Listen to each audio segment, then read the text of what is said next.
Bonjour, aujourd'hui je voudrais définir le terme d'autodidacte. Qu'est-ce que c'est qu'un autodidacte? Alors, c'est un mot grec, évidemment, qui se décompose en deux parties, auto et didacte, didactisme, didactique. Auto, ça veut dire soi-même, comme automobile, le véhicule qui se meut tout seul, c'est-à-dire sans comment dire, chevaux. Donc c'est la voiture à moteur.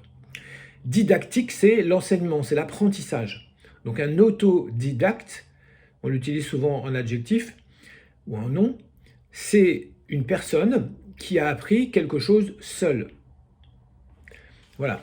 Et donc, ça veut dire que c'est quelqu'un qui n'a pas appris son métier ou sa technique ou sa compétence grâce ou à cause d'une formation officielle et académique.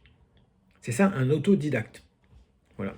Moi, je suis autodidacte en psychologie. Je ne suis pas psychologue, mais ça fait combien 40 ans que, peut-être même plus, que j'apprends tous les jours tout ce que je peux pour devenir toujours plus compétent en psychologie. Voilà.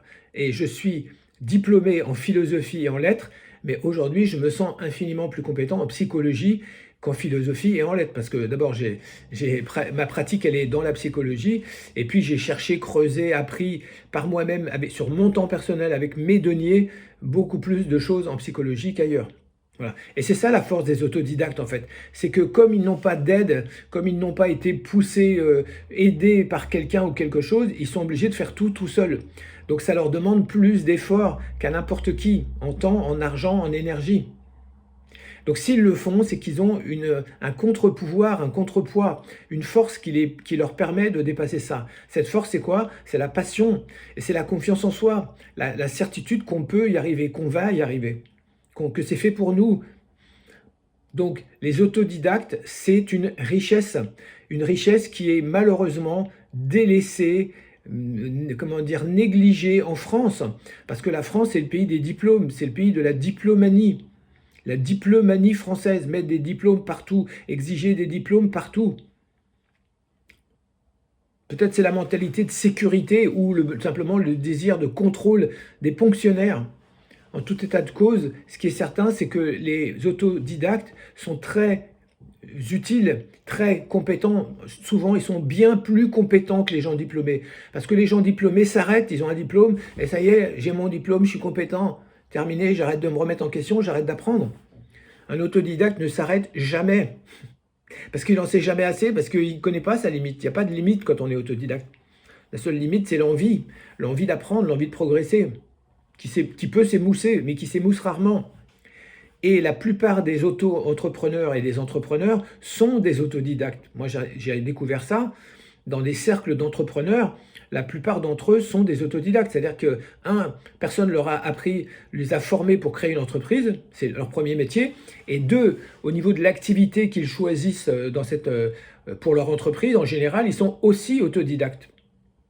Voilà, moi je connais une personne qui est absolument incroyable, qui est supérieurement intelligente.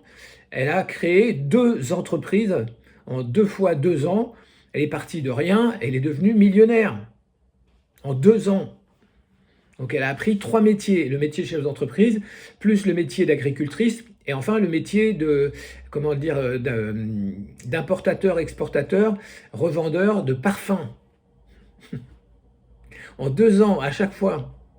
Je connais quelqu'un qui est le Mozart de l'informatique, des télécoms et tout ça. Il n'a aucune formation informatique. Il n'a même pas le baccalauréat. C'est un génie. C'est vraiment un génie. Il s'appelle Martard. C'est un surdoué. Mais il ne trouve pas de travail parce qu'en France et dans les pays francophones, si tu n'as pas de diplôme, tu n'existes pas. C'est absurde. Il aide un professeur d'université, un professeur d'informatique, pour vous dire le niveau.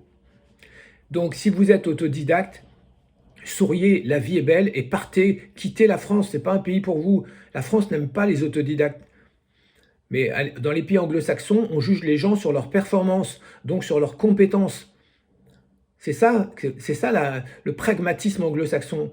C'est ça qui nous manque en France, c'est ça qui va nous faire couler. Si vous êtes autodidacte, foncez, arrêtez de vous occuper des trucs, des machins, des diplômes, des exigences. Faites ce que vous avez à faire. proposer vos prestations et demander à ce qu'on vous juge sur des résultats. Vous allez avoir des résultats. Quand on est auto-entrepreneur et autodidacte, on n'a pas peur d'être jugé sur ses résultats. Au contraire, c'est la seule façon de savoir si on est vraiment bon, si on est vraiment un expert. Donc, si vous êtes recruteur, mettez un peu d'eau dans votre vin. J'espère que vous le faites. J'espère que vous n'êtes pas obnubilé par les diplômes. Certes, il y a des métiers ou des secteurs où le diplôme est un prérequis, c'est une obligation. Mais encore, parce que dans le secteur médico-social dans lequel je travaille, il y a des quotas de diplômes, mais il n'y a pas assez de gens, il n'y a pas assez de salariés. Donc de toute façon, il n'y aura pas le quota de diplômés. Donc ça ne sert à rien. Autant prendre des gens qui n'ont pas le diplôme et de les former après, sur le tas, provisoirement, ou de négocier avec eux une formation. Mais en attendant, ils peuvent être bien plus compétents que les gens diplômés. Voilà.